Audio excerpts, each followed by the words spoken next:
estudio corresponde para esta mañana sobre la carta o epístola a Filadelfia. Entonces, un hermano, por favor, que nos ayude con la lectura del capítulo 3 de Apocalipsis, versículo 7 hasta el 13.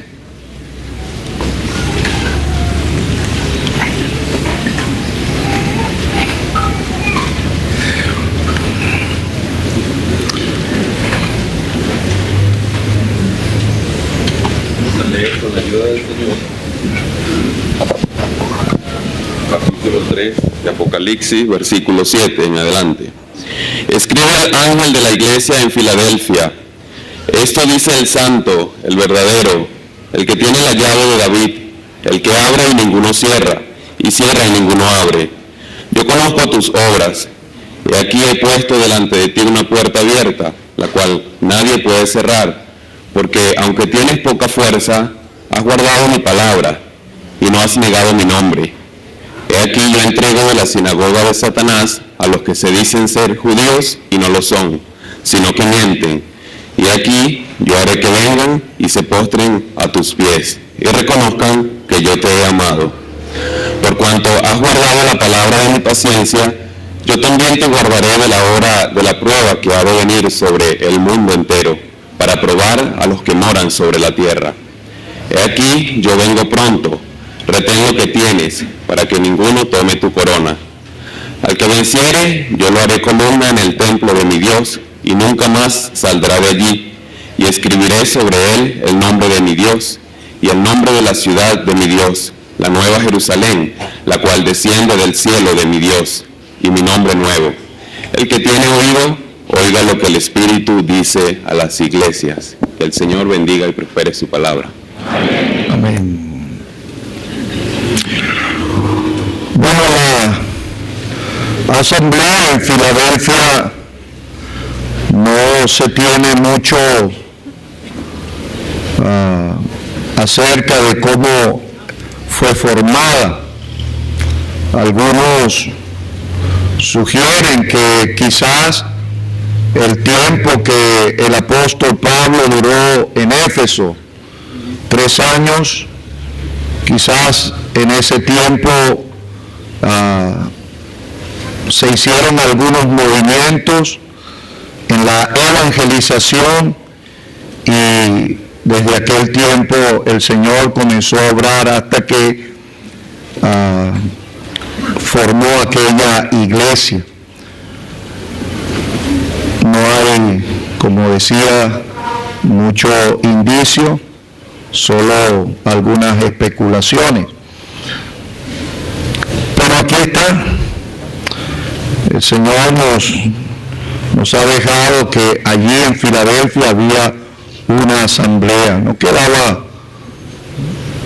muy lejos de Éfeso, quizás mirando el mapa calculaba unos 150 kilómetros quizás de distancia hacia el nororiente, y podría haber sido eso posible. Ahora, en cuanto a la ciudad, era una ciudad activa comercialmente, sometida a movimientos telúricos, estaba ubicada en una zona sísmica, y eso lo menciono como parte de la importancia, lo que vamos a notar más adelante, con relación a que quizás muchas personas y muchos creyentes se movilizaban de allí a otras ciudades por el temor de esos movimientos telúricos, pero es solo también una especulación. Ahora, en cuanto a su nombre, fue debido al rey de Pérgamo, quien fue quien la fundó, y el nombre de esta ciudad era debido a la relación que él llegó a tener con su hermano mayor, que era el rey de Lidia. Y debido a esa relación, sugiero una relación hermosa entre hermanos, entonces colocó su nombre debido a eso, Filadelfia, que viene de la palabra compuesta amor y hermano, amor hermanable, amor fraternal. Ahora, esta mención al significado de la palabra Filadelfia encontrará importancia también a lo que se va a destacar en esta asamblea. He mirado o he dividido en 6 aspectos como para conocer la carta y al mismo tiempo nos ayuden al desarrollo en el estudio. Como un primer aspecto, la presentación del Señor.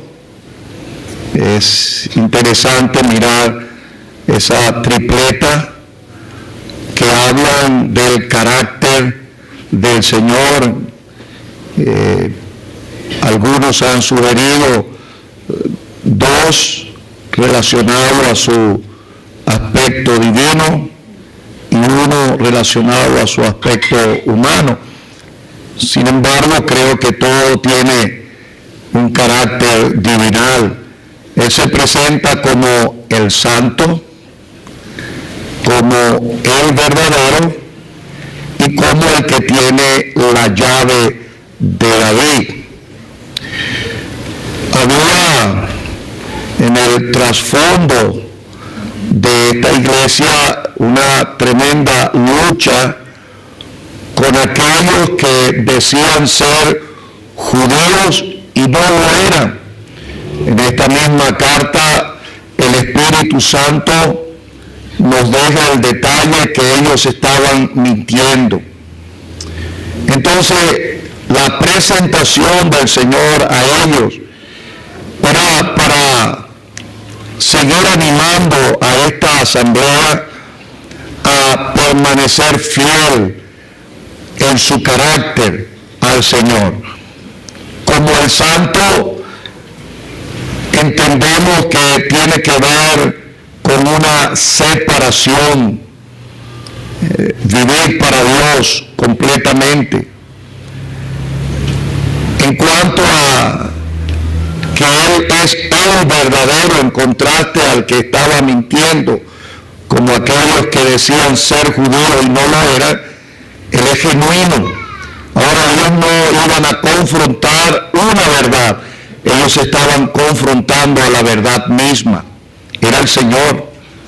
Y como aquel que tiene la llave de David, quizás, y sugiero que es una referencia al carácter del Señor como el Mesías prometido, como el rey que esperaba Israel, quizás para atacar y contrarrestar a aquellos judíos que decían serlo y no lo eran.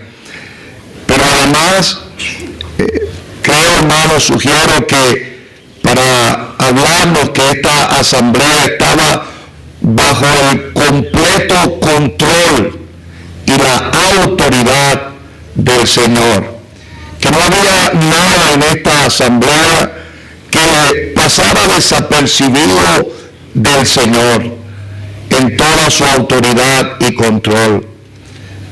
Creo que es lo que nos muestra la expresión que Él es el que abre y ninguno cierra, y cierra y ninguno abre. Otro de los aspectos es la posición de esta asamblea y delante del Señor y delante del mundo. Como en todas las iglesias, Él comienza con esa expresión tan tan solemne, yo conozco tus obras. No había nada en la vida de estos creyentes que el Señor no lo supiera, que estuviera guardando registro. A todas ellas Él le dice lo mismo: yo les conozco. Y a diferencia que las demás, en este caso el Señor entonces, después de mencionar esto, Él lo que hace es elogiar a la asamblea. No es como en las otras, habían cosas que condenar. Ahora era la asamblea perfecta. Entendemos que no.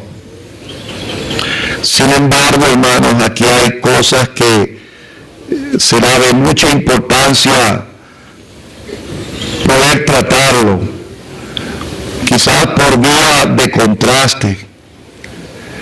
Entender que esta asamblea estaba bien con su Señor, pero que ella no era infalible a la falla. A pesar de los elogios que el Señor le estaba indicando, más adelante el Señor le dice a ellos: retén lo que tienes. Había riesgo de que eso que él elogiaba pudiera perderse. Entonces, ¿qué posición tenía la asamblea de Filadelfia? El Señor habla primero en el versículo 8, poca fuerza. Pareciera un aspecto negativo, sin embargo, creo que el Espíritu Santo nos lleva a considerar que aunque tenía este aspecto que a grosso modo y a simple vista pareciera algo negativo, no, por el contrario, Él lo está elogiando. Poca fuerza. El señor Lear, en su discurso sobre el Apocalipsis, me gustó la forma como él interpretó y dejó mostrado qué implicaba que ellos tuvieran poca fuerza. El Señor estaba elogiando la experiencia que ellos estaban viviendo. ¿A qué se referirá poca fuerza? ¿Será que ellos eran poquito en número? Recordemos aquella ocasión cuando el Señor, indicando a los discípulos, les llamó manada pequeña. No es el número, sino la calidad de estos creyentes que Él estaba elogiando. Tiene poca fuerza. ¿Será que eran pocos en número? Por eso hice mención a la ubicación geográfica de Filadelfia. Eso podría haber sido una razón de que algunos creían y se tenían que ir, y ahora la asamblea quedaba con poquitos. No lo sé, los hermanos nos podrán ayudar, pero tenía poca fuerza. Quizás tenía que ver con su poca influencia sobre la ciudad en cuanto a su aspecto social o político, o poca fuerza en cuanto a su aspecto económico.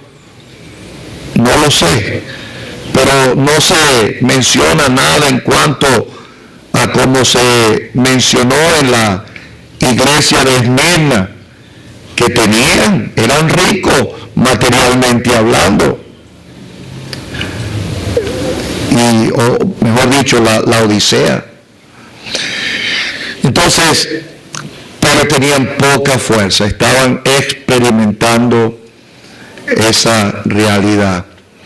Lo otro que él elogia, para hablarnos de esa posición que tenían ante el Señor y ante el mundo que les rodeaba, es que ellos habían guardado la palabra. Me gustó mucho encontrar el significado de la palabra guardar es que ellos habían sido vigilantes, puesto sus ojos en la palabra de Dios. Y el Señor estaba elogiando, ¿qué cosa? Su obediencia.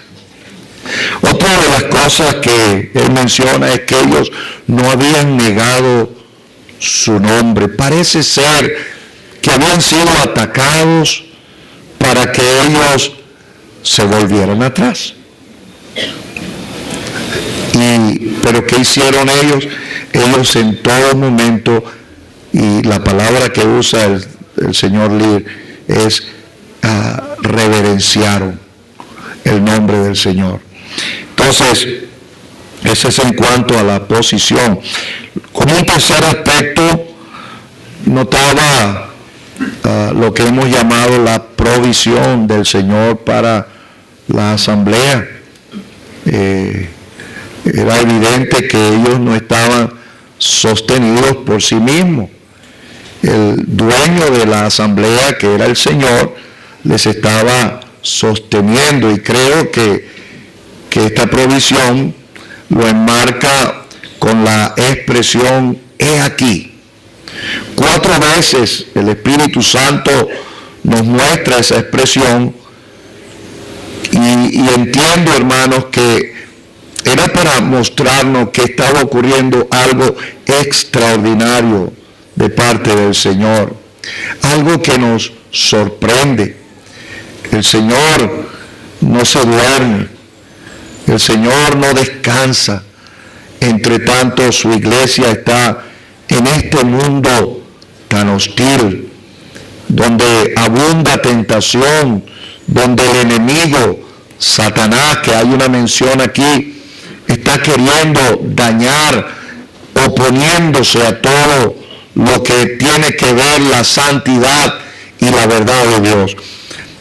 Entonces, 4 ocasiones, versículo 8, Él le dice, he puesto una puerta abierta delante de ti. Y sugiero que eso tenía que ver con la dirección del Señor. ¿Qué dirección? El Señor estaba guiando aquellos pasos. Y creo que esto es una tremenda mención a la evangelización. Puertas abiertas. Quizás el éxito espiritual de estos creyentes se debía a eso. Ellos no dejaban de anunciar el Evangelio, no dejaban de evangelizar. Qué triste cuando una asamblea no lo está haciendo.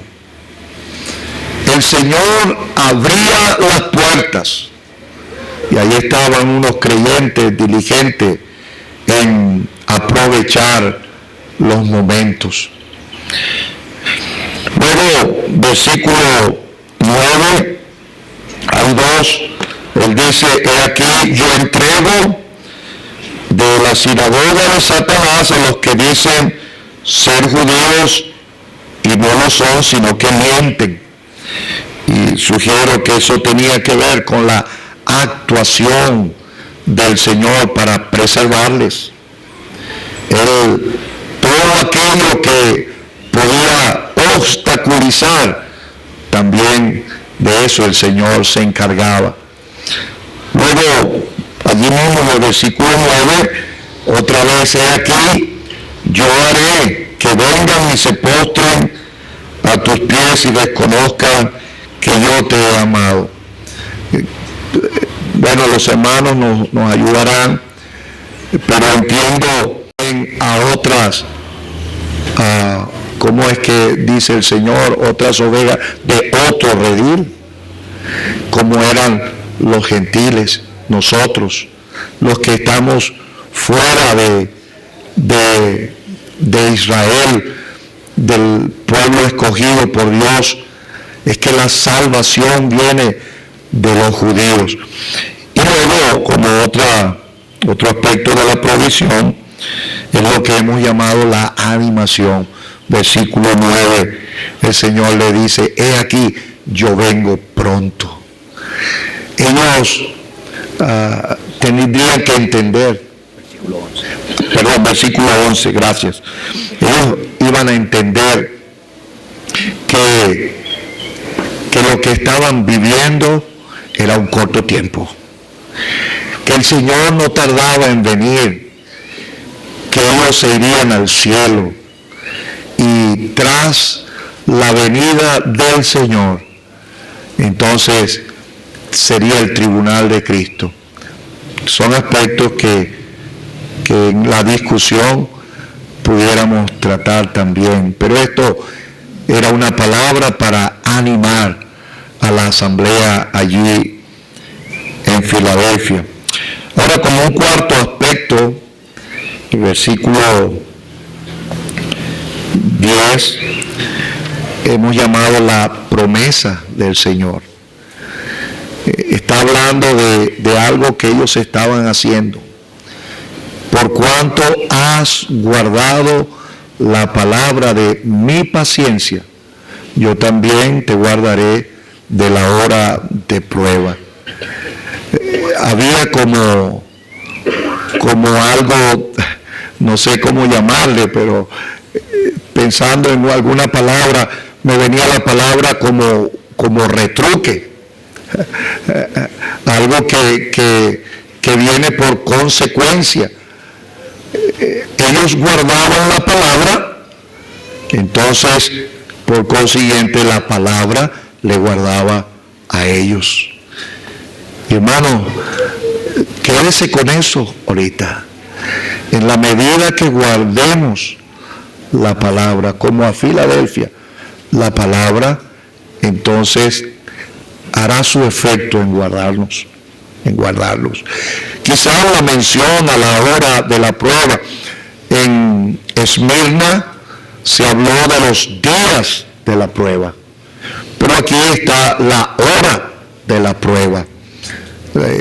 La mención quizás al mundo entero nos ayuda a pensar a los eventos que vendrán desde el capítulo 6 al 19 de Apocalipsis, en un sentido indicando que la iglesia no va a pasar por la gran tribulación, pero lo dejo hasta allí.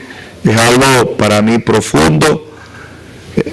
Era la promesa del Señor que cuando esté ese momento de la magna hora de la prueba, pudiéramos decir, el clímax de lo que será una verdadera tribulación y angustia, los creyentes no estaremos en la tierra, estaremos en gloria. Sin embargo, entre tanto que estamos en este mundo, sigue habiendo momentos de tribulación y angustia. No se comparan con estos momentos, pero el Señor sigue prometiendo que en la medida que guardemos su palabra, en esos momentos más difíciles, Él nos va a guardar con su palabra. Y como un aspecto, quinto aspecto, es lo que hemos llamado la petición del Señor. Me llama la atención que, aunque miramos otras características de lo que estaba haciendo esta asamblea, hay como un peso muy especial en esta solicitud del Señor. Le dice a ellos, versículo 11, retén lo que tienes.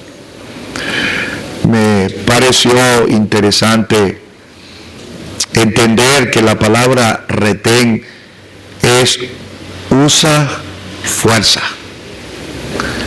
Yo me preguntaba, hermano, ¿cuál fuerza? Si tiene poca fuerza. Usa fuerza en preservar lo que tienes. Bueno, esa poca fuerza, úsala. El Señor sabía cuán débiles. El Señor sabe cuán débiles somos. Pero Él, como una petición muy especial, quizás para ayudarnos a entender la necesidad de aguantar, hermanos. Retén lo que tienes. Usa esa poca fuerza que tienes para que ninguno tome tu corona. Y termino con un sexto aspecto en lo que hemos llamado el pago del Señor. Allí en el versículo 12, al que venciere. Él habla de colocar a los creyentes como una columna. Honestamente no sé qué significará esto. Mirando estos estudios, iba a animar a mis hermanos a que en algún momento ojalá pudieran escribir sobre las cartas de Apocalipsis y dejarnos algo allí plasmado para la futura generación, porque no hay mucho contenido en muchos libros, por lo menos a los que hemos tratado de buscar. Pero venía a mi mente la mención que hace el apóstol con relación a la columna respecto a la iglesia. Él en la primera carta a Timoteo, capítulo 3, versículos 15, 16, él habla a la iglesia diciendo que es columna y baluarte de la verdad. ¿Será esto parte de lo que el Señor está indicando? Quizás conectándolo a lo que el apóstol Pablo habló allí en Efesios capítulo 2, para mostrar en los siglos venideros a los creyentes como ese trofeo de la gracia abundante de Dios. Y entonces despliega en esa columna como una exhibición. Él habla de escribir el nombre de Dios. Habla de escribir el nombre de la ciudad de Dios. Y habla de escribir un nombre nuevo. Algunos han considerado es para exhibir la actividad de Dios como Padre, como Espíritu Santo, como Hijo. No lo sé, lo dejo delante de todos y para la discusión. Entonces, hermano,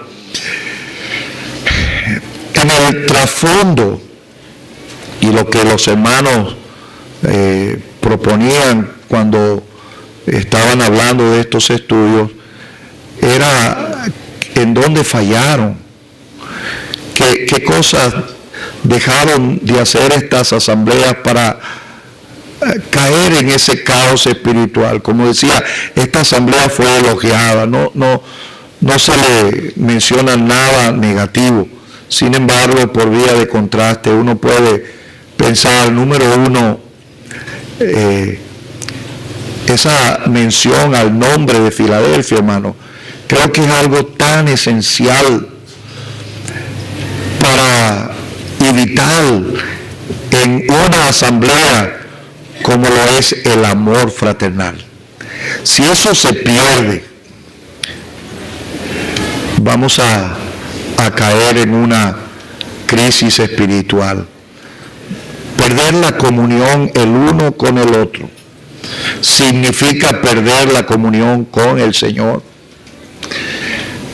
Si no somos capaces de amar a los hermanos a quien vemos, ¿seremos capaces de amar a Dios a quien no vemos?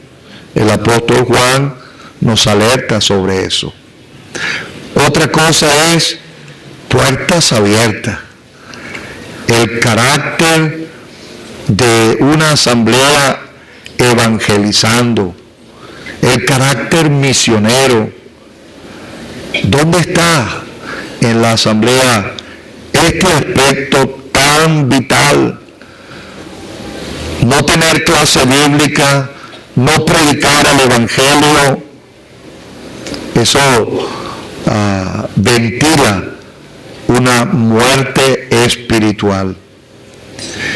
Y hay otros aspectos más que pudiéramos considerar. Entonces, hasta aquí, hermano, esperando que el Señor guíe a mis hermanos y los deficientes puedan corregirlo también. Hacia adelante, hermano. No pierda tiempo.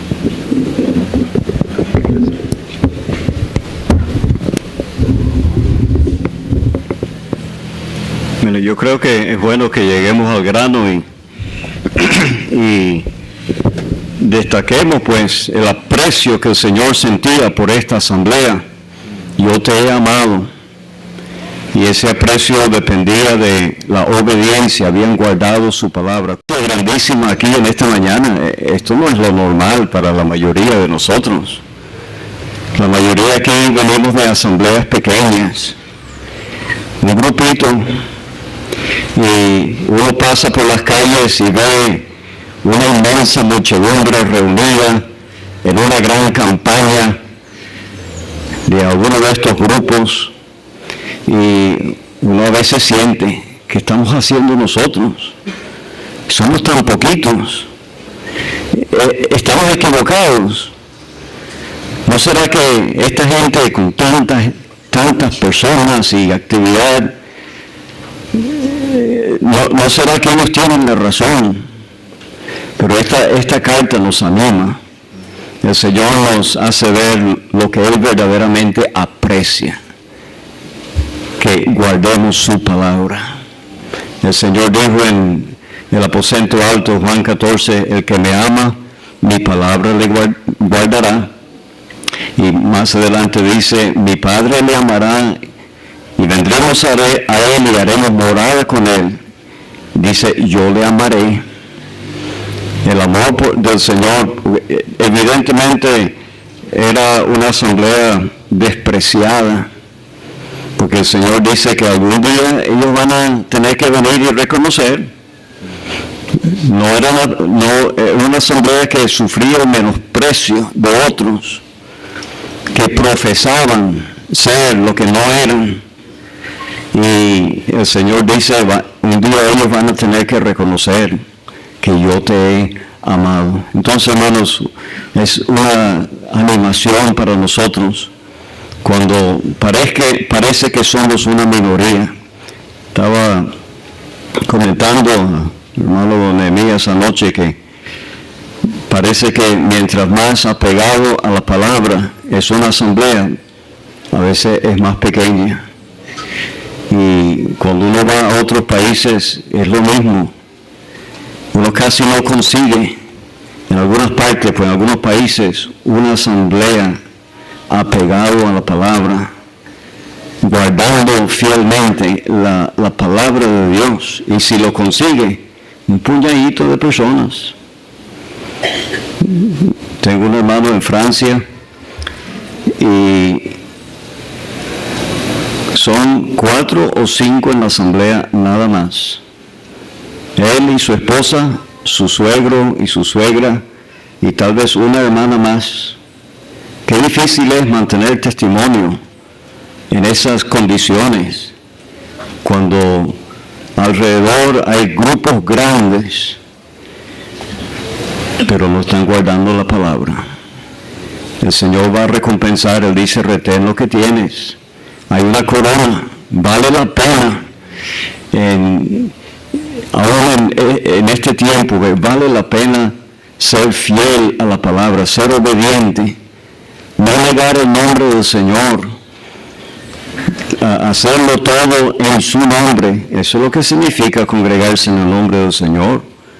No es un asunto de un letrero, una palabra, una cantaleta. Congregarse en el nombre del Señor es hacerlo todo como Él mismo lo dice. Él mismo lo haría. si Él estuviese presente, estaría agradado con todo lo que se está haciendo porque está de acuerdo a su palabra.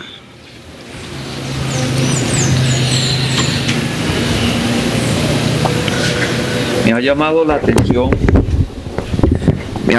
atención la forma como el Señor se presenta a esta asamblea. En todas las demás, Él toma algo de la descripción de sí mismo en el capítulo 1, pero en este caso no toma exactamente de esa descripción.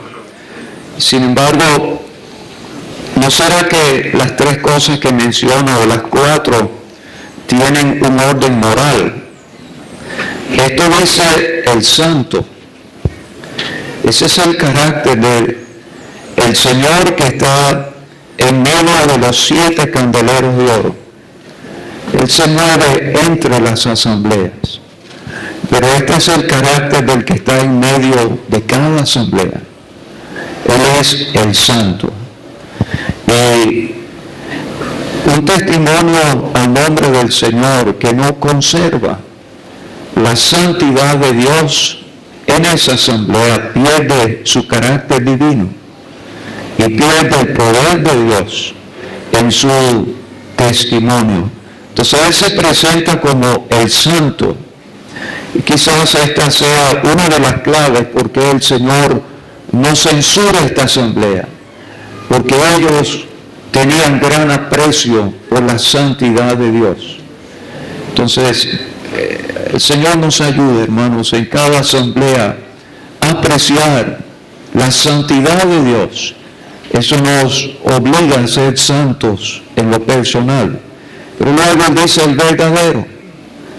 Y ¿será que esto tiene que ver con esa transparencia de los creyentes? Su sinceridad en su proceder delante del Señor. Entendiendo, Él es santo. Entonces me conviene ser transparente ante Él, sincero en mi proceder, sincero en mis motivos al servirle. Y tener ese carácter de verdad, de justicia en nuestras vidas personales y por supuesto también en el proceder de la asamblea. Pero él también es el que tiene la llave de David. Comparto lo que nuestro hermano Eduardo nos ha dicho. También en Isaías 22 tenemos otra referencia a esto mismo, la llave de David. Y allí la llave está en las manos del mayordomo, el tesorero. De manera que el que tiene la llave de David allí es el que puede abrir el tesoro del templo de Dios y administrarlo para el bien de los que sirven en el santuario y también en la casa del rey. Entonces el Señor es el que tiene esa llave en la asamblea. Y si deseamos que la asamblea tenga los recursos divinos, tenemos que confiar en Él, ir a Él, depender solo de Él. Hermanos, no podemos depender del don que hay en la asamblea. Necesitamos depender del Señor que da ese don. Y hermanos, algo que debemos temer es tener don, pero haber perdido el poder de Dios en el uso de ese don.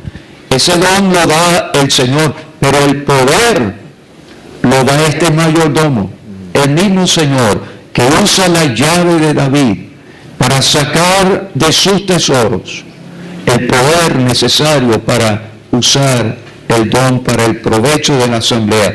Pero Él también abre y ninguno cierra, y cierra y ninguno abre. Entonces Él es el que tiene la prerrogativa de guiar, de suministrar los servicios a hacer para su nombre.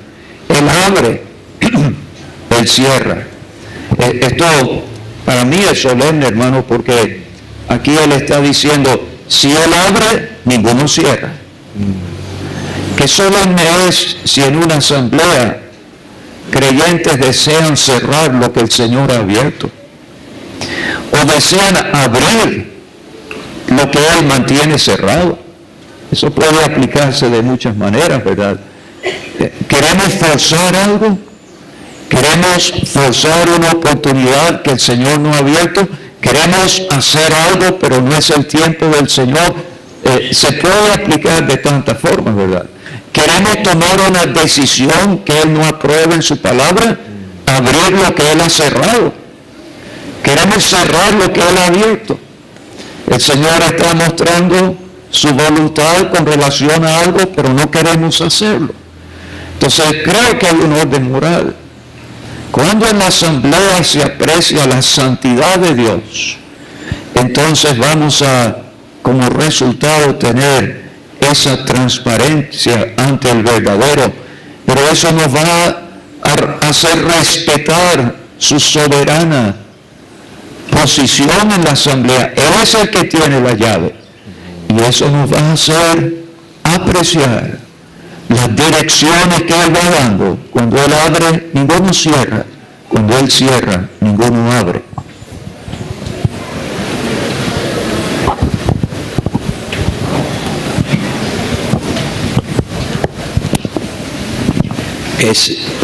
Ustedes entienden, hermano, quiero consultar con ustedes, que el acto del Señor de reconocer, hacer que sea reconocida públicamente la asamblea por los que son enemigos, es un acto público, ¿verdad? Algunos han sugerido que sea que de los mismos enemigos se conviertan al Señor y reconozcan, como el caso del Saulo de Tarso. Él persiguió a la iglesia, pero después se convirtió al Señor y el Señor le demostró que Él amaba a los creyentes. Saulo, Saulo, ¿por qué me persigues? Porque es que lo que yo dije ayer en relación con la asamblea en la Odisea, que si el Señor hubiese venido en ese momento, hubiese dejado vomitado a la asamblea, no se lo hubiera llevado al cielo, causó impresión en algunos queridos hermanos. Es un acto público de vomitar a ellos, y se ha relacionado con el arrebatamiento. El Señor no va a llevar a un creyente profesante, pero que están en las condiciones de la Odisea, no, él lo va a desechar, Él no lo va a llevar al cielo, ¿no? Pero no sé qué piensan ustedes, hermano. Él está reconociendo públicamente, y la manera pública de demostrar que Él está satisfecho, contento con la asamblea, es que yo te voy a guardar de la hora de la prueba que ha de venir sobre el mundo entero. ¿Cómo nos va a guardar fuera de la hora de prueba? Porque no nos va a guardar a través de la hora de prueba.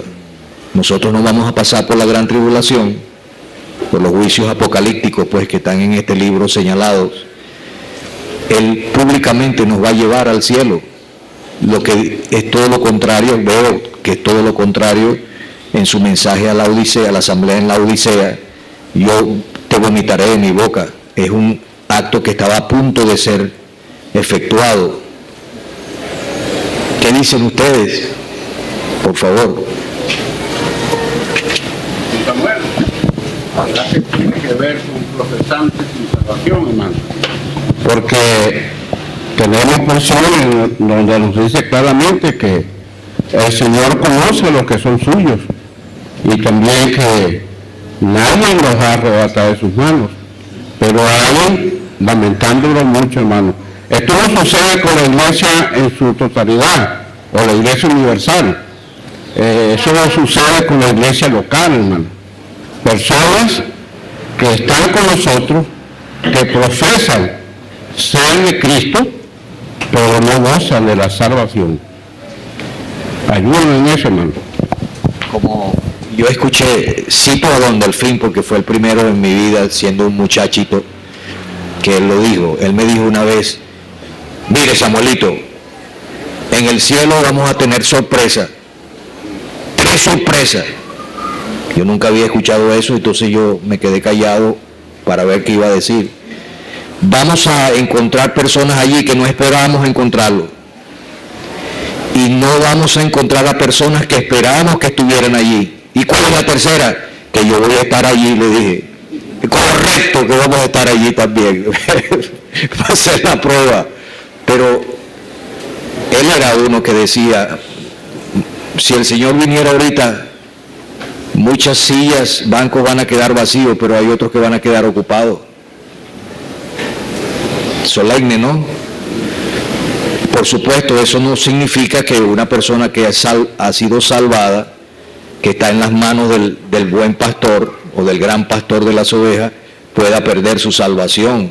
Es imposible, porque la salvación depende, pero lamentablemente hay congregaciones que comenzaron como asamblea que ahora el Señor está afuera, está causándole este síntoma al Señor, pues que va a rechazarlo. Cuando el Señor venga no va a llevarlo. Pero yo estoy creyendo así, pero quiero que mis hermanos se expresen si están de acuerdo, pues, si no nos ayudan, pues. Solamente que me quedé con la preocupación por lo que dijo el hermano ayer, que alguien pensara que algún verdadero creyente se iba a quedar porque no estaba bien con el Señor, porque estaba frío, porque estaba tibio, y cuando el Señor viniera se va a quedar. Eso es el hermano está de acuerdo, por supuesto, completamente, que eso no es correcto. Cuando el Señor viene para arrebatar su iglesia, no va a quedar en ese momento ni un solo verdadero creyente en todo el mundo. ¿Cómo será eso? Un mundo sin un solo creyente. Claro, van a ver más adelante, los 144,000 van a ser salvos muy pronto, pero en ese instante que el Señor viene no va a quedar un solo verdadero creyente. Muchos profesantes, como las 5 vírgenes insensatas, se van a quedar afuera. ¿Y cómo serán algunas de estas? Yo pienso que van a ser algunas de estas supuestas iglesias ahí afuera, cuya membresía casi su totalidad no son creyentes. Algunos serán verdaderos y el Señor los va a llevar, a pesar de que estén congregados mal y no están obedeciendo, pero si son verdaderos creyentes se van a ir. Pero ¿cómo van a quedar la mayoría de ellos? ¿Será que van a seguir congregándose, tratar de mantener una fachada después que el Señor venga? Uno se pregunta, pues, ¿qué van a hacer tantos profesantes? El Señor dice 5 prudentes, 5 insensatos, la mitad y mitad. ¿Cómo será eso? Esa es la comparación que puso el Señor. No dijo 8 prudentes y 2 insensatos, 9 prudentes y 1 insensata. 5 y 5. No sé si tiene yo sé que hermanos algunos consideran que tiene que ver con el arrebatamiento, pero hay que pensarlo bien en cuanto a eso. ¿Será que la mitad de lo que profesan se van a quedar atrás? Y es bueno que escudriñemos, como dijimos anteriormente, una congregación como esta. Uno piensa, bueno, todos son creyentes, pero hay que escudriñarse, querido hermano, querida persona que profesa ser creyente. ¿Está seguro? Si el Señor viniera, ¿usted quedaría sentado allí o su asiento quedaría vacío? Es hora de asegurarse de tener la realidad del asunto. En el versículo 8 me ha llamado la atención que el Señor es el que dice, tiene poca fuerza. Otra vez hay un contraste con la Odisea, ¿verdad? Yo soy rico, me he enriquecido, de ninguna cosa tengo necesidad. Ayer pensaba, leyendo esa expresión, ni siquiera tenían necesidad del Señor. De ninguna cosa tengo necesidad, pero aquí está una asamblea que tiene poca fuerza. Ahora, si tienen poca fuerza, ¿por qué el Señor les presenta una puerta abierta que ninguno puede cerrar? ¿Cómo aprovechar esa puerta si tienen poca fuerza? Pero lo que Él sigue diciendo es la clave. Hermanos, una asamblea que guarda su palabra, y no niega su nombre, aunque tenga poca fuerza, puede aprovechar la puerta que el Señor le abre y nadie la puede cerrar. De manera que nos está mostrando el gran valor de guardar su palabra, cada detalle de su palabra. Y cuando se va a hacer cualquier cosa en una asamblea, la primera cosa que debemos preguntar no es ¿qué le parece a usted, hermano? ¿Qué dice la palabra de Dios? ¿Has guardado mi palabra? Él dice, no has negado mi nombre. Eso no tiene que ver con la autoridad del Señor. No has negado. ¿Quién tiene la autoridad aquí en la asamblea? No son los ancianos, es el Señor. Consultamos al Señor. Los ancianos consultan al Señor. Y una asamblea así, aunque tenga poca fuerza numérica, poca fuerza espiritual, a esa asamblea el Señor le pone una puerta abierta y nadie la puede cerrar.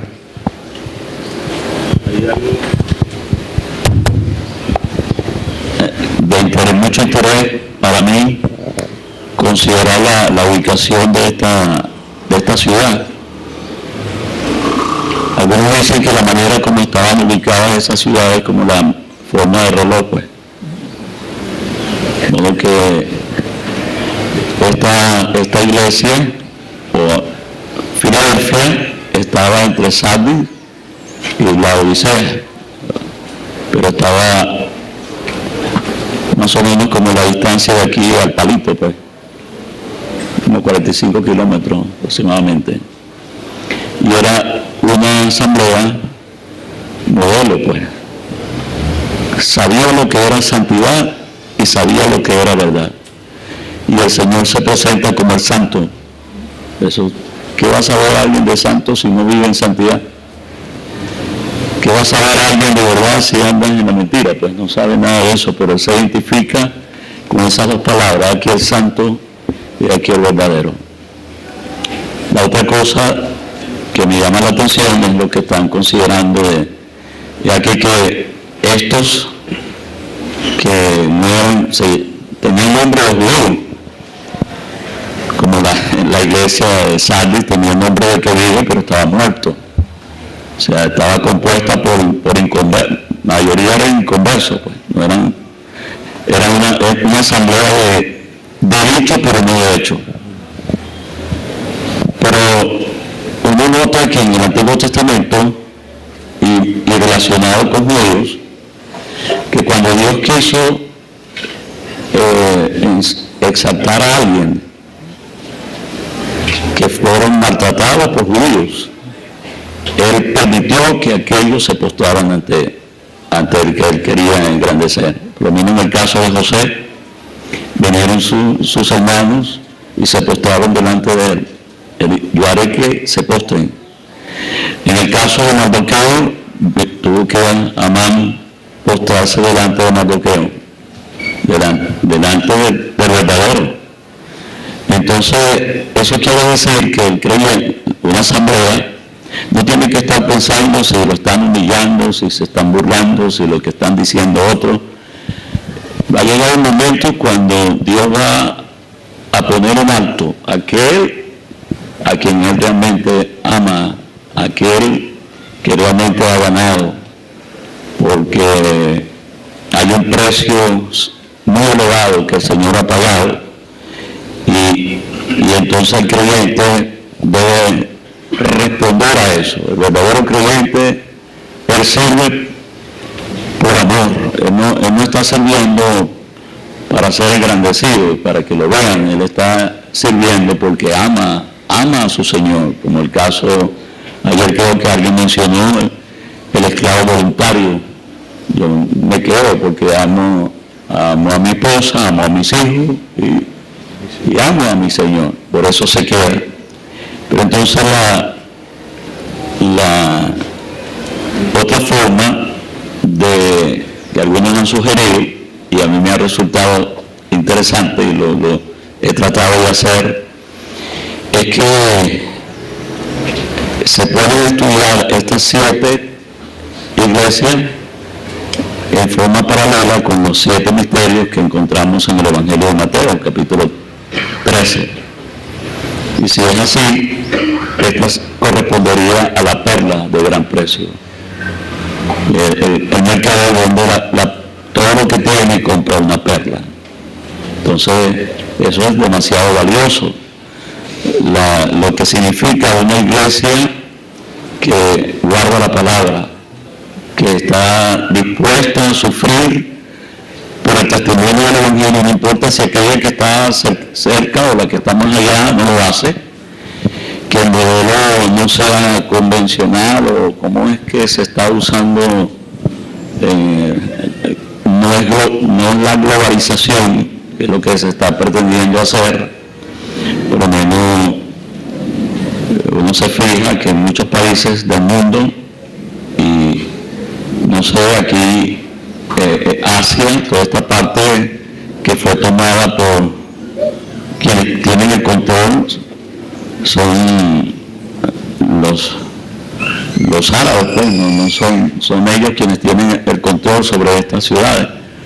Pero que él dice que al que venciera, versículo 12, yo lo haré columna en el templo de mi Dios. Y una columna está relacionada con fuerza, con fortaleza. No se va, nadie va a hacer un templo con una columna que está debilitada.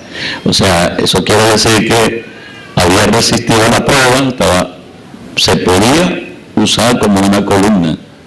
Pero me llama la atención, revisando, que el nombre actual de esa ciudad se llama Al-Aqsa, que significa ciudad de Dios.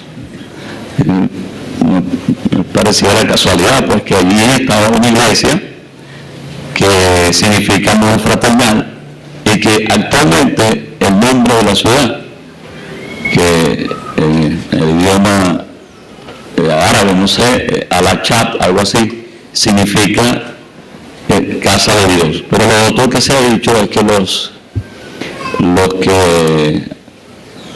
los que hacen revisiones, arqueólogos, pero que hay visitantes que han llegado y han visto, porque va como por lo menos 20 iglesias que estaban en ruinas, pero que el visitante puede encontrarse con una columna solitaria que no está quebrajada y nada, está entera. Entonces, y está allí en esa ciudad, porque esta es otra ciudad de Lidia. De modo que, ¿cómo es que está una columna en medio de las ruinas, una columna? Pero tal vez sea como recordando lo que él le dice a esta iglesia: yo te haré columna. O sea, me parece por lo más interesante que vale la pena, de verdad, hermanos, obedecer. Vale la pena el que se tenga que sufrir, ser rechazado. Por lo menos conocemos a un predicador del Evangelio de los Estados Unidos y prácticamente es como un anciano en la asamblea de Sevilla, y otras asambleas no lo quieren porque él es demasiado estricto. Yo puedo hablar del nombre de él y todo, pero no quiero hacerlo aquí porque estas grabaciones llegan a muchas partes y están siendo observadas. Por lo menos ya esta mañana de España me llamaron diciendo que estaban disfrutando de los ministerios de estas conferencias, los venezolanos allá, y anhelaban que los hermanos lo subieran lo más rápido posible. Lo que pasa es que ahorita hay 6 horas de diferencia, de modo que nosotros estamos aquí en la mañana y ellos han almorzado y están bien por la tarde, pero qué bueno, hermano, una iglesia que está dispuesta a ceñirse a la palabra, que no solamente va a disfrutar de la presencia del Señor en el momento, del santo y del verdadero, sino que además va a ser recompensado eso. La iglesia, comenzamos el libro diciendo, y era un aliento para los creyentes, porque el mismo escritor estaba en la isla de Patmos por causa del testimonio del Evangelio. Y lo que encontramos en el capítulo 1, hemos hecho reyes y sacerdotes. O sea que eso es el lugar que ocupa la iglesia, la Nueva Jerusalén. O sea, todo cambiado. Un privilegio enorme para la iglesia en esta dispensación de gracia. Puede ser que se cierre el paréntesis y comience entonces lo que será la última semana de la que habló Daniel. Y se quedará en este mundo llamado iglesia, con el carácter de la Odisea, con el carácter de Sardis, que tiene nombre de que ellos están muertos, no respondieron al llamado, se quedaron. Y otra cosa, no habrá segunda oportunidad, porque se están llenando las redes de información. Ya estamos entendiendo que se trata de la obediencia a la palabra de Dios. Y uno llega a una congregación,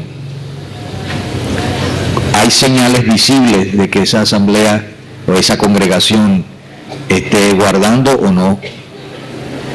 Generalmente no nos asombra, apreciamos pues los dones que el Señor ha dado a su iglesia, pero no nos asombra los libros que ha escrito, la manera como enseña, la habilidad que nos gana a todos. De un predicador, uno pregunta, ¿usted conoció a su esposa?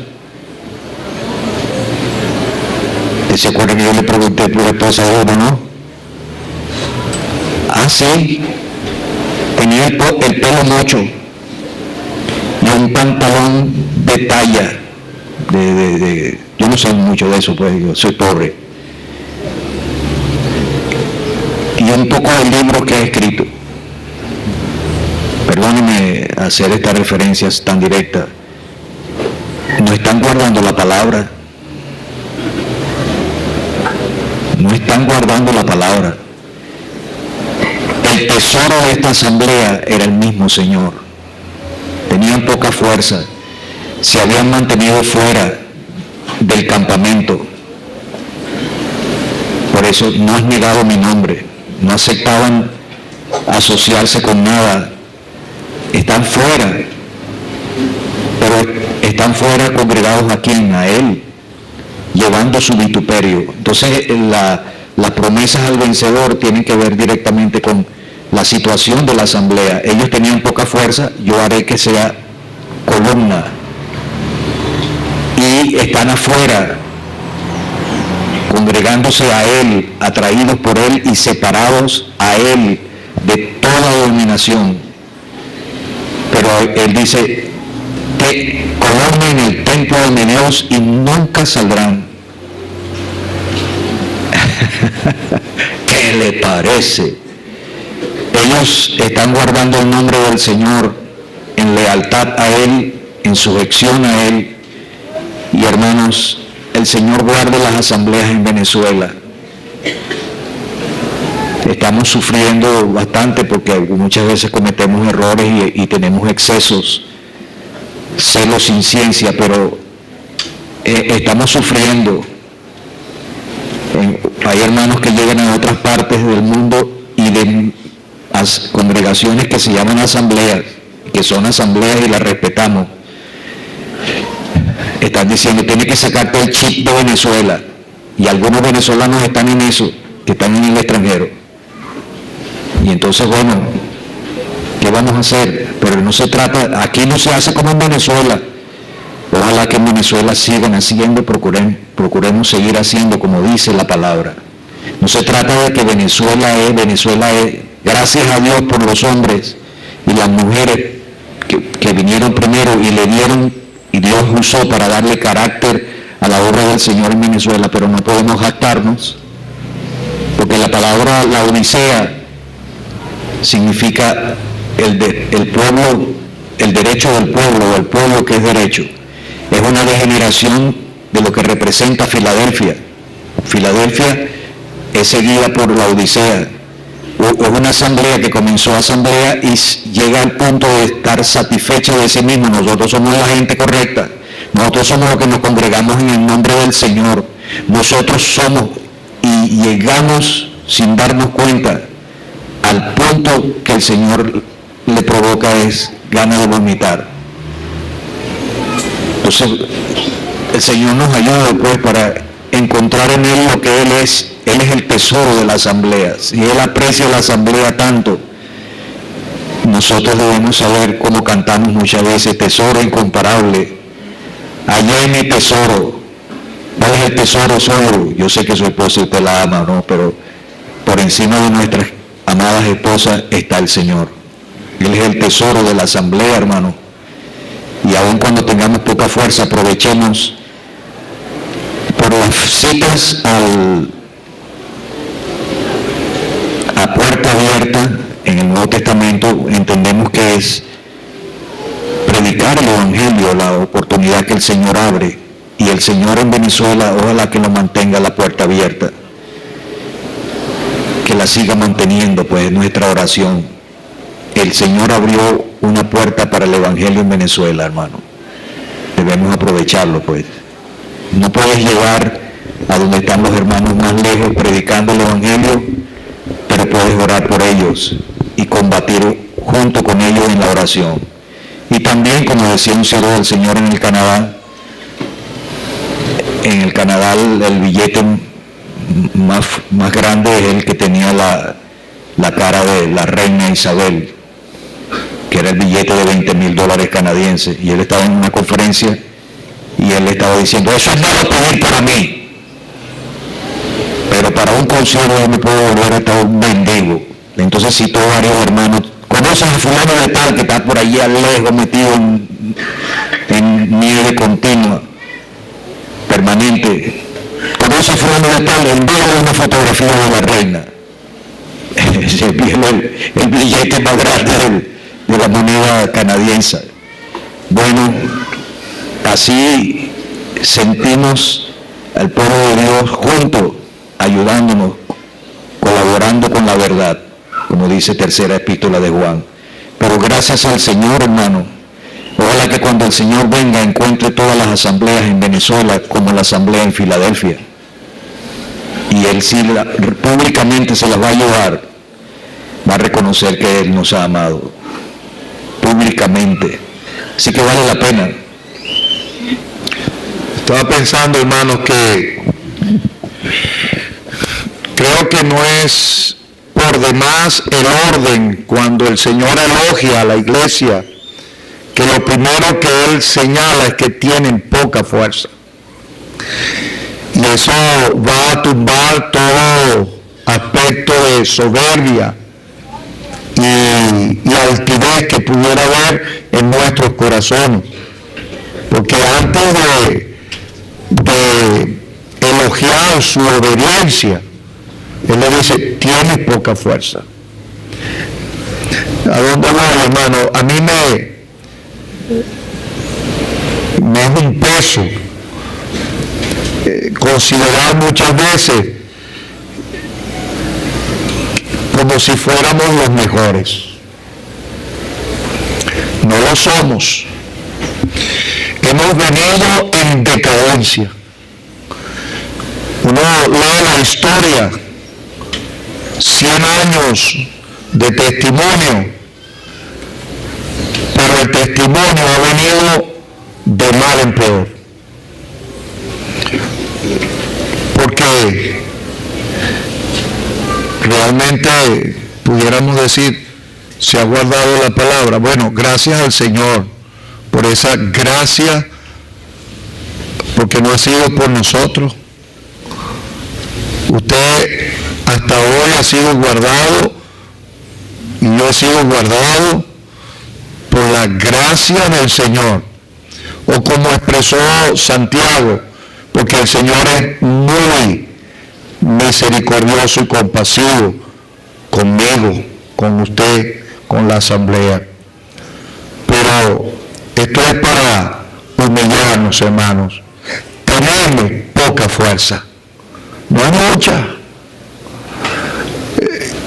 Quizás por eso al final el Señor le dice, retén con lo poquito que tienes de fuerza.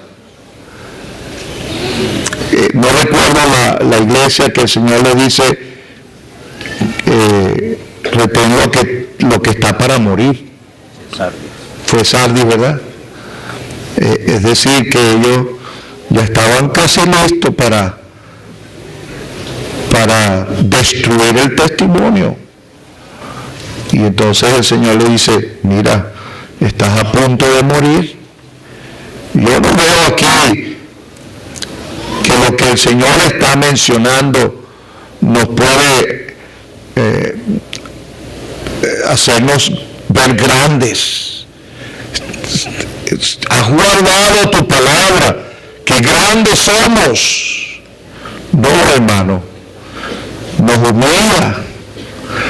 Ojalá pudiéramos llegar al nivel espiritual de Filadelfia.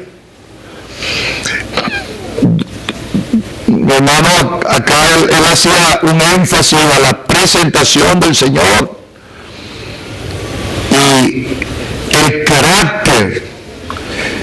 Cuando Él se presenta, y es la única ocasión de toda la iglesia donde Él como que sale de lo que se presenta en capítulo 1. Y era para no solamente que entendamos quién es Él. El Señor es santo y verdadero, controla, administra como el mayordomo todo.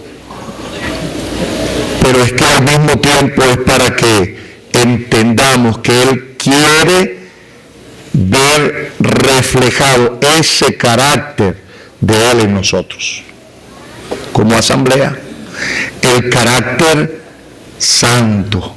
¿Qué implica eso, hermano? Vidas separadas del mundo que nos rodea, un mundo que es contrario a Dios. Se está metiendo con mucho cuidado. Un poco de levadura leuda toda la masa. ¿Sabe qué estaba pensando últimamente, hermanos? Que estamos perdiendo el carácter de la separación y se está metiendo, bueno, muchos se están metiendo por el teléfono, ¿verdad? Pero se está metiendo por las uñas. Algo tan sencillo. Las uñas, ¿cómo las tengo? Parece nadie lo ve. Algo muy sutil. Eso está evidenciando, tengo poca fuerza. Parece algo tan sencillo, pero está abriendo puertas más bien a la destrucción. Por otro lado, hermanos, entender que tenemos poco tiempo. La última vez que escuché con toda potencia a don Santiago Wansley fue allí en Morón, en la conferencia, y él insistió, tiempo no tenemos. Y es verdad, el tiempo en que estamos viviendo se está yendo como soplo, porque el Señor no tarda en venir. Entonces el administrador, el mayordomo en su autoridad y control, abre puertas. ¿Qué debemos hacer? Sigamos igual. Deberíamos aprovechar las oportunidades. Ahora, voy a aprovechar la oportunidad para evangelizar. Pero ¿cómo lo vamos a hacer? No importa la vida que yo lleve. Vamos a a predicar el Evangelio, vamos a montarlo en las camionetas que tenemos y vamos sin cuidar el carácter santo de quien predicamos, con vidas ambiguas, con fallas, con cosas que por poco nos hacen deslizar. Oh, hermano, el Señor nos guarde. Un énfasis. Guardar la palabra, sí. Guardarla. Velar, vigilar. Abrir los ojos sobre lo que el Señor nos ha mandado a hacer. Ser fiel. Vidas santas. Aprovechando las oportunidades. Y amando a nuestros hermanos. ¿Cómo es eso de la corona, hermano? ¿Esta es una corona de cada creyente o adelante? Es lo que tenían que retener, la otra pregunta. Ajá. Bueno, tendrá que responder usted mismo, hermano Andrew. De una buena vez. Está llegando, mejor.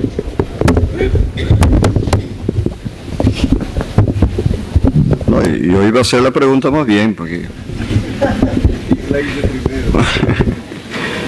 Bueno, en cuanto a retener lo que tienes, nos recuerda la palabra, yo no sé si es la misma palabra en el original, pero en 2 Timoteo 1, retén la forma de las sanas palabras que de mí oíste.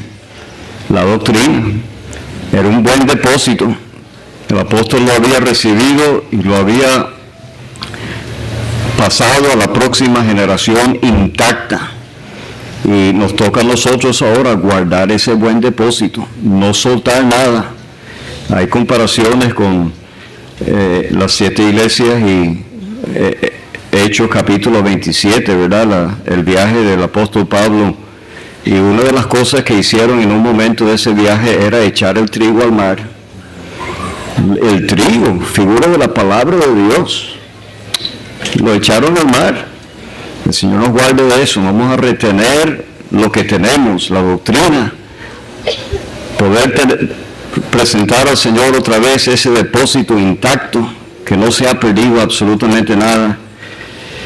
Y creo que la idea es que en cuanto a la corona, no es lo que uno pudiera pensar a primera vista, que otro va a agarrar la corona mía, sino que yo puedo permitir que por causa de otro yo pierda la recompensa que el Señor tiene para aquel que ha sido fiel a su palabra. Había otra corona en estas iglesias en Esmirna, ¿verdad? La corona de la vida, que creo que es la corona del mártir. Ser fiel hasta la muerte, bueno, lo usamos mucho tal vez, pero creo que no exactamente significa un querido hermano que hasta los 90 años permaneció, nunca fue puesto fuera de comunión. Creo que el contexto de ser fiel hasta la muerte es llegar hasta dar su vida, mártir, por ser firme, por no soltar la palabra de Dios. Y hay una corona especial para el mártir, pero aquí la corona es para el que retiene la doctrina. El Señor lo aprecia tanto, Él va a dar una justa recompensa a aquellos que no sueltan nada de esa doctrina que Él nos ha dado. Pero, ¿qué piensa usted, don Samuel? Amén. En el versículo 8, has guardado mi palabra. En el versículo 10, has guardado la palabra de mi paciencia. Es una referencia a su promesa de volver por nosotros. La palabra de mi paciencia. Si es así, cuadra con el contexto, ¿verdad? Yo también te guardaré de la hora de la prueba que ha de venir sobre el mundo entero. Esa es la gran tribulación. Si la palabra de mi paciencia es su promesa, volveré. Y Él va a volver antes de la hora de la prueba que ha de venir sobre el mundo entero para probar a los que moran sobre la tierra. Esa es otra expresión característica de este libro. Los moradores de la tierra son los que quedan después que el Señor venga, ¿verdad? Entonces, esta palabra de mi paciencia, el Señor la da a esta iglesia para animarles. Tienen poca fuerza, pero no se preocupen. Esa poca fuerza es suficiente porque yo vengo pronto. Y eso debe alentarnos, hermanos. El tribunal de Cristo está por delante. Tenemos poca fuerza, pero vamos a retener lo que tenemos. De manera que al llegar al tribunal de Cristo, no haya pérdida. Haya aquello que Él puede elogiar. En cierto modo, estas 7 cartas son como un preámbulo al tribunal de Cristo. El Señor censura, pero Él alaba y Él recompensa. Entonces, guardemos la palabra de su paciencia. Su llegada es inminente. Hermanos, no hay razón por que el Señor no pueda llegar hoy. ¿Cómo nos va a encontrar?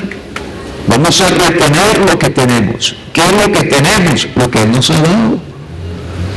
Pero en nuestra responsabilidad, otra vez está la llave de David, ¿verdad? El mayordomo ha sacado los tesoros. Como administrador, lo da a los que van a servir. Retén lo que tienes para que ninguno tome tu corona. Entonces, es que yo vengo pronto. Esa es otra expresión repetida en este libro. Es que yo vengo pronto. El Señor nos ayude, hermanos, que de nuestro corazón salga el clamor sincero. Sí, ven, Señor Jesús. Hermano Samuel. Bueno, hermano. Ya va, perdón. Está bien. Hermano Samuel. La expresión del Señor, la palabra de mi paciencia, significa que Él también está esperando ese momento. Él está esperando. Él dice, la palabra de mi paciencia tiene que ver con su promesa de que va a volver para llevarnos y sacarnos de este mundo. Pero, ¿por qué dice mi paciencia? Él también está esperando con paciencia ese momento que llegue para llevarnos al cielo. Hay otra expresión con relación al Señor, dice la paciencia de Jesucristo. Es decir, Él está sentado a la diestra de su Padre, pero Él espera pacientemente la orden de su Padre para buscar a su esposa. Entonces, si Él está esperando eso, no debemos esperarlo nosotros. Bueno, gracias al Señor. Es como cuando visitamos y nos estamos despidiendo, parece que ahí es que comienza la conversación. Anoche el Señor llevó a su presencia al hermano Jesús Talavera, de la Asamblea de Flor Amarillo, y le van a velar allí en el local. Hermano que trabajaba en una planta de gas y ayudó a muchos hermanos en momentos difíciles. Podían tener su gas.